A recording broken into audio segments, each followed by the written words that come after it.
Good morning to all of you. Hello students. Our today's topic is electric effects of current और electricity. जिस तरह DHBBNL यानी दक्षिण हरियाणा बिजली वितरण निगम लिमिटेड हमारा इलेक्ट्रिसिटी डिपार्टमेंट है, उसी तरह से हम बात करते हैं कि इलेक्ट्रिसिटी हमारी ज़िंदगी का बहुत ही इम्पोर्टेंट पार्ट है, जिसे हम कहते हैं indispensable part of the life, जिसके बिना अब हम सर्वाइव नहीं कर सकते। इलेक्ट्रिसिटी वर्ड किससे आया था? एम्बर से। क्या है देखिए, ध्यान से पढ़ते हैं। Amber when rubbed with the wool it acquire a property to attract small objects. Amber is electrified. The term electricity derived from the Greek word means electron meaning amber. Amber मतलब क्या है? It is a just like a stone. अगर हम इसको क्या करते हैं बेटा, रब करते हैं वूल से, तो इसके ऊपर के जो फ्री इलेक्ट्रॉन्स हैं वो वूल पे ट्रांसफ़र हो जाते हैं। इसका मतलब क्या होता है? एम्पर पे भी चार्ज आ जाता है और वूल पे भी। हम क्या कह रहे हैं बेटा, ये चार्ज आ गया तो ये क्या होगी? इलेक्ट्रीफाइड हो गई। क्या होगी? ये इलेक्ट्रीफाइड हो गई। The quantity of electricity is derived from the electric charge.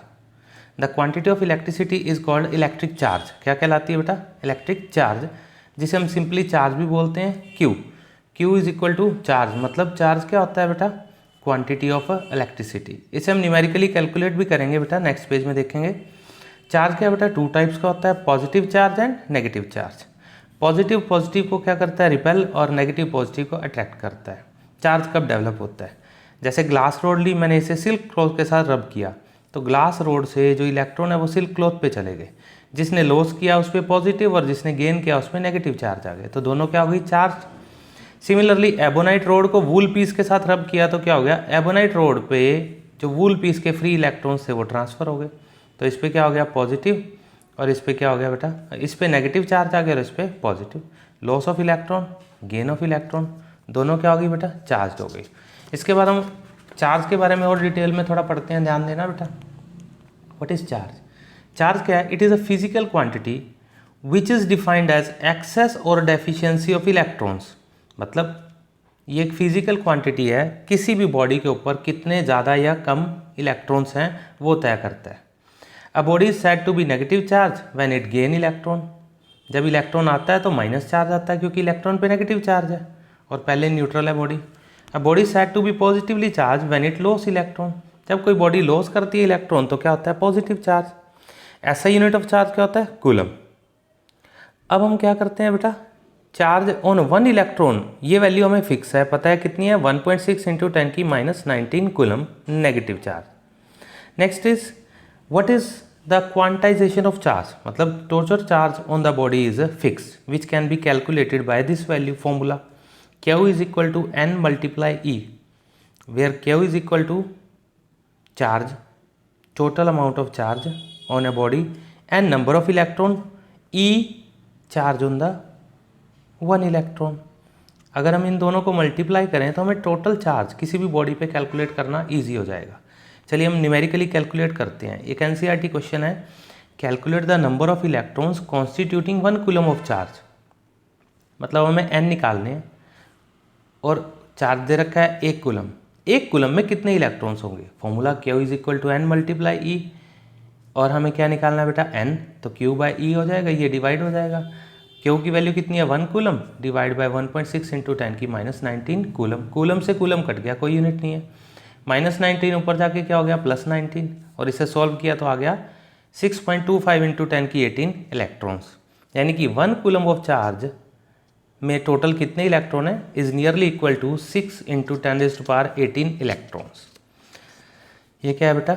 इतने इलेक्ट्रॉन्स आ गए। इस तरह से हम इस पर न्यूमेरिकल्स भी कर सकते हैं, और न्यूमेरिकल्स भी आगे देखेंगे और आपको प्रैक्टिस के लिए भी दिए जाएंगे।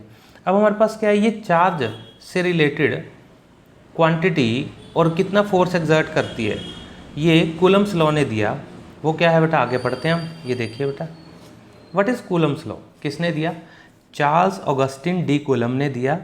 इसने क्या कहा बेटा कि जैसे दो बॉडीज़ हैं, बॉडी ए और बी, किसी डिस्टेंस r से सेपरेट हैं, एक पे चार्ज Q1 है और दूसरे पे Q2 है, तो दोनों के बीच में फोर्स हम कैलकुलेट कर सकते हैं। हम कहते हैं द फोर्स ऑफ अट्रैक्शन और repulsion between the two charge bodies is directly proportional to quantity of charge on them.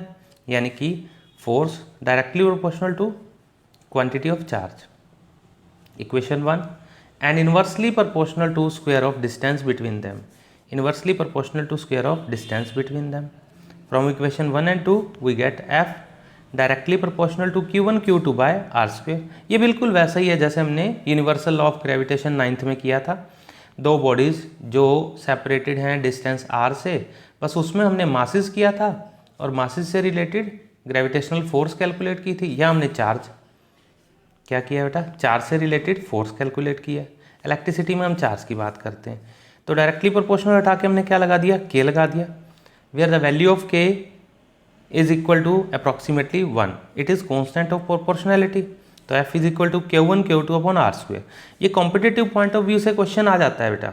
अब एनसीईआरटी में ये क्वेश्चन नहीं है, ये सीबीएसई पॉइंट ऑफ व्यू में एग्जाम में नहीं आता है, लेकिन कॉम्पिटिटिव पॉइंट ऑफ व्यू से आ जाता है। ठीक है बेटा। नेक्स्ट ये क्या है बेटा हमारे पास, कंडक्टर्स। क्या होते हैं कंडक्टर्स, वो सब्सटेंस जिसमें फ्री इलेक्ट्रॉन्स होते हैं और वो इलेक्ट्रिसिटी कंडक्ट करते हैं, इलेक्ट्रॉन्स को फ्लो होने देते हैं, जैसे कॉपर, सिल्वर, ग्रेफाइट, एल्यूमिनियम।